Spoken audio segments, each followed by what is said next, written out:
지금까지 쭉 이렇게 삶을 지내오시면서 이런 정부는 처음이신 거잖아요.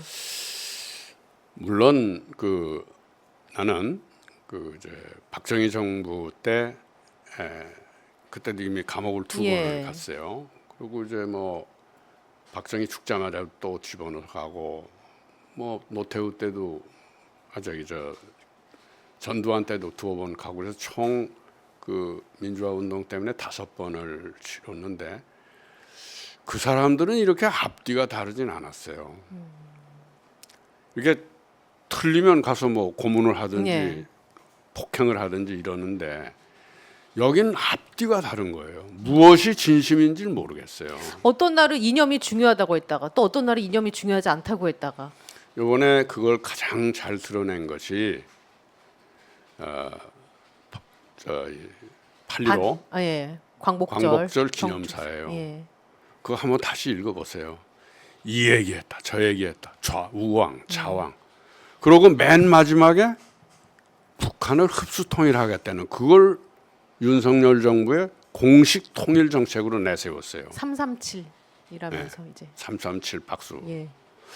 근데 어떻게 분단된 나라에서 전쟁을 통해서 우리가 얼마나 파괴가 되고 이산 가족이나 뭐 수많은 사람이 죽고 다치고 그랬는데 또 전쟁을 해서 하겠다고 그래요? 박정희 정권이나 전두환 정권도 저렇게 얘기해 본 적이 없어요. 흡수 통일을 전쟁을 통해서 해가지고 통일을 하겠다. 그건 통일하는 게 아니라 민족적 살육을 벌이겠다는 거죠. 미국이 6.25 때보다 더 많은 폭탄, 심지어는 핵무기까지 여기서 쓰게 만들겠다는 이런 식인데 저런 사람을 대통령으로 앉혀놓고 잠이 오겠어요? 조금 생각이 있는 사람들은? 물론 이제 어제자 보도를 보면 그 경축사에 대해서 윤석열 대통령 측에서 그러니까 윤석열 대통령이 국무회의 자리에서 이런 얘기했습니다. 8.15 통일 독트린은 절대로 군사적인 침략이라든지 이런 걸 통해서 평화를 깨는 방식의 통일은 아니다. 이런 얘기를 하긴 했는데 근데 그게요. 예. 아까 얘기한 대로 자기가 무슨 뜻으로 얘기했는지도 모르고 한 거예요. 그리고 또 나중에 변명하고. 네. 그리고 또 어젠가는 반국가 세력. 그 뭐 뒤에 압력하는 무슨 반국가 세력들은 뭐 응징하겠다, 용서치 않겠다. 이거 또 그거에 대해서 비판하는 말들이 나오고 그러니까 또 협박하는 거예요. 혹시 이게 쓸데없는 기후 위기를 바라는데 저분은 이렇게 가지고 자기가 정권을 유지하는 게 어렵다라는 판단이 들면은 지금 외교안보 진영을 전부 다 강경파로 다 바꿨잖아요. 그 인사도 난 저희 김태호가 했다고 봐요. 누구하고도 상의를 안 해요, 대통령이 그 인사를 하면서. 그럼 그 사람밖에 상의할 사람이 없는 거예요. 근데 그 사람들은 이미 경호실장 했다 국방부 장관 된 김모래는 분은 이미 그런 얘기를 뭐 안 되면 이렇게 억압을 해서라도 우리의 노선을 따라오게 할 수밖에 없다는 얘기를 몇 차례 언론에다까지 그런 얘기를 하고 그랬는데 우린 이런 기억을 가지고 있어요. 지난번 촛불혁명 도중에 기무사 사령관 했던 조모래는 사람이 촛불 집회를 쿠데타로 짓밟아 버리겠다 이런 계획을 세웠어요. 그 문건도 나왔었죠. 나왔죠. 그 위에 사람이 김관진 전 국방장관이에요. 다 알려져 있는데 그런 사람들이 유죄 판결을 받았는데도 불구하고 이 윤 정권에서 기용을 하고 있어요. 김관진 씨를 지금 국방개혁위원회 부위원장, 위원장은 대통령이고 거기 부위원장으로 지금 앉혀놓고 있다고. 요번에 조모래는 기무사령관 했던 사람 쿠데타 실제로 이행하려고 그랬던 그 사람이 입국을 했어요. 그 혐의가 다 풀리지도 않았는데 근데 아무 조사도 안 해요. 그러니까 지금 말씀은 외교안보를 이렇게 강경한 라인으로 교체한 데는 아마 과거의 경험을 발판 삼아서 윤석열 정부가 여론이 안 좋아지고 본인의 자리를 지킬 수 없다는 것을 직감하고서 차후의 일을 도모한 것일 수도 있다라는 쪽으로 해석해도 되겠습니까? 기후이길 저는 바라나. 지금 그게 기후이기를 바라고 그래서 될 나라가 아니에요. 그 뭐 대통령이나 김태효 차장이 예. 우리 역사 공부, 민주화 운동사를 좀 이렇게 들여다봤는지 모르겠는데 유신 체제를 했던 박정희 어떻게 됐어요? 총에 맞아. 그 그 당시에 김재규 장군이 이런 것이 다 야사 같은데 다 나는 그 이제 증인이에요. 장준환 선생하고 깊은 인연이 있어요. 박정희 대통령이 저렇게 가면 안 된다라는 걸 그 이미 그 장준환 선생과의 친분이나 이런 걸 통해서 잘 알고 있는 사람. 그 사람이 도모해 버렸다고. 그렇다고 그 사람이 무슨 그렇게 해서 자기가 정권을 잡으려고 음모를 꾸몄냐? 그 아무것도 아니다. 그런 게 없어요. 그 차지철 경호실장하고 박정희 대통령이 뭐 100만 정도, 몇십만 정도 죽이면서라도 우린 이걸 밀고 가야 된다는 것에 위기감을 느꼈어요. 이건 아니다. 예. 그러고 그분이 김수환 추기경한테 와서 고백을 하면서 자긴 중앙정보부장으로 이 정치가 유신 체제가 잘못돼 가지고 밑에서 불을 떼는데 물이 끓어오르는데 자기들은 소뚜껑을 덮기만 하라고 그런다. 이걸 어떻게 쓰면 좋겠습니까, 추기경님? 이러고 하소연을 했다고. 그때도 우리가 그런 얘기를 들었어요. 함세웅 신부가 그때 김수환 추기경 옆에서 그 홍보국장인가 뭐 그런 걸 하고 계셔서 추기경과 저 중앙정보부장이 나누는 얘기 같은 걸 추기경이 해주시면 듣고 나와서 얘기를 하고 그래서 듣고 그랬는데 김재규 장군이 그런 마음을 가졌던 사람이거든요. 그런데 그 사람을 지금 우리가 재심을 청구해서 그 사람이 국민을 구하기 위해서 그 일을 도모한 거지 자기가 정권을 잡으려고 그런 사람이 아니었다. 네네. 다시 평가해야 된다. 재심을 해야 된다. 지금 재심 시작했어요. 예. 예?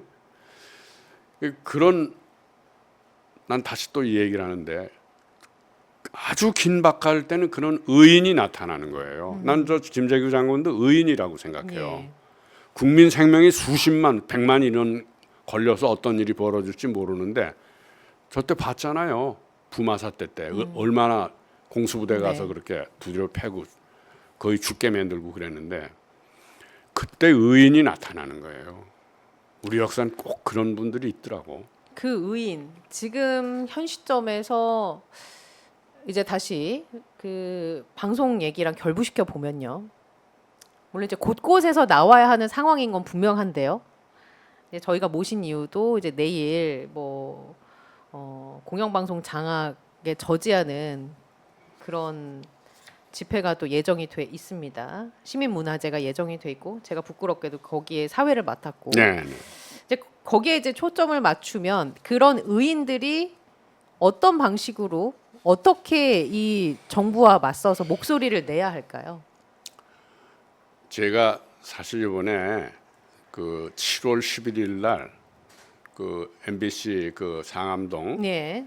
그 넓은 앞마당에서 그 문화제를 했잖아요. 그때 예, 그쵸. 콘서트를 했잖아요. 예. 그때 거기 가서 많은 걸 느꼈어요. 그 이호찬 그 노조위원장이 노조위원장. 1,000명 정도 올 거로 생각하고 의자를 고백에 안 준비했대요. 그런데 3,000명이 더 와버리 2,000명이 더 와버리니까 의자가 모자라서 야단 난 거예요. 그래서 뭐 급히 또 의자를 갖다가 해서 봤는데 제가 이렇게 뒤를 이렇게 다녀봤어요. 그랬더니 이쪽에서 오려니 한 사람들이 한 1,000명이고 대부분 아주머니들, 애청자들이에요. 남자들도 아주 그 좀 이렇게 그 목소리 크고 우락부락하고 이런 네. 사람들까지 그 아주 적극적인 애청자 시청자들이거든요. 그런데 노조는 자기 노조 뭐 이런 사람들, 민주화 운동하고 이런 사람들 정도로 이렇게 모아서 뭘 하려고 그런 거예요. 그게 아닌 거예요. MBC를 듣고 민주 시민이 됐거나 복지 문제에 대해서나 문화예술이나 이런 거에 대해서도 상당한 식견을 가진 시청자들이 몰려드는 거예요. 오히려 무슨 노조, 무슨 언론, 무슨 단체 이건 좁은 거예요. 이 공영방송이나 공중파라는 건요 불특정 다수가 다 듣고 맞습니다. 그걸 통해서 민주 시민이 되는 거거든요. 맞습니다. 근데 지금은 MBC 하나로 확 몰려 있는 거예요. 시청자들이 그렇게 늘어나고 그 진실을 전하는 거에 함께 공명하고. 아까 우리 봤죠, 저기. 예. 동아일보가 그렇게 제대로 보도 기능을 할 때 그 독자들이 동아일보를 지키자고 나서는 거 아니에요. 경력 광고를 내고 이러고. 그 다 의인들이에요.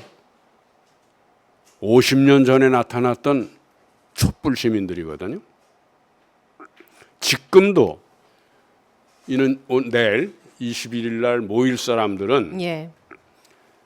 50년 전에 동아일보에 광고를 냈던 그분들 아마 자손들일 수도 있어요. 그리고 촛불에 모였던 87년 6월 항쟁에 박정철 군이나 이한열 군 죽었을 때 그 경로했던 민주시민들 그 사람들도 있겠고 그보다 자식들도 내일 나올 거라고 봐요.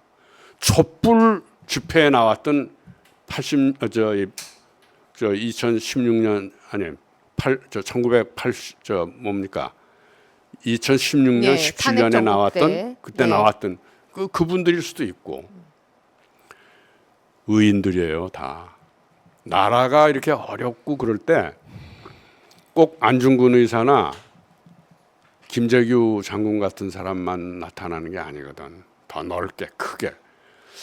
제가 다시 아까 얘기한 거로 돌아가면은 윤석열 대통령이나 김태효 씨 우리 역사 민주화 운동 역사 한번 잘 보세요. 명을 보존하려면 그래야 돼요.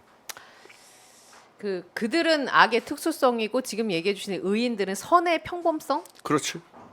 이렇게 선의 평범성이라고 할 수 있는 거지. 선의 평범성이 점점 확대되어야 한다. 그게 민주 시민과 건강한 사회, 그 에릭 프롬이 썼던 세인 소사이티 그런 사회로 가는 거예요. 그런데 내일 저는 이렇게 봐요. MBC before, MBC after 저는 그렇게 나눠요. MBC가 지금까지 이렇게 건전하게 잘 가고 이런 것이 계속되는 것. MBC가 KBS처럼 깜깜해지는 것. 둘로 나눠봐요. 근데 MBC가 깜깜하는 걸 감수하고 뭐 당분간 패배일 수도 있지. 그러면은 그 이후엔 우리 언론을 아마 들여다보지 않고 맞습니다. 또 저는 뭐 공영방송 없으면 뭐 유튜브 보면 되잖아? 아니거든요. 이 MBC나 한겨레나 경향 같은 데가 네트워크를 가지고 취재를 해서 거기에서 얻어지는 정보를 가지고 유튜브는 먹고 사는 거예요. 취재망이 이렇게 크질 않다고. 정보량이 이렇게 크질 않아요. 그래서 MBC를 지켜낸다는 것이 지금 얼마나 큰 일인가. 그래서 이건 before라고. MBC가 좀 이렇게 잘 버텨가는 길이 그냥 가는 거고 깜깜해져서 KBS 같아진 다음에 상상을 해보세요. 다 같이 망하는 길이죠. 생태계가 망가집니다. 그래서 저는 오늘 이 오마이뉴스를 최앵커하고 이렇게 하는 걸 많은 분이 보시고 내일 그 광화문이 미어 터지게 좀 나와야 된다고 봐요. 그렇게 해서 MBC를 살리자는 그 시청자들의 그렇게 뭐 여망이랄까 그 바램 이런 게 이렇게 크다라는 걸 윤석열 대통령이나 김태효 같은 사람한테 보여줘야 돼요. 그리고 이거 잘못 건드렸다는 우리가 큰일 나겠는데 이런 생각이 들도록 최소한 우리 언론 자유가 MBC를 통해서 얼마나 지금 참 힘들게 유지되고 있는가. 그런 걸 느끼시는 분들이라면은 내일 저녁 7시면 선선해요. 네, 뭐 안 더워요. 맞습니다. 괜찮아요. 좀 더우면 어때요? 땀 좀 흘리지 뭐. 동아면세점 앞에서 7시부터 시작이 됩니다. 나오셔야 됩니다 거기에. 예.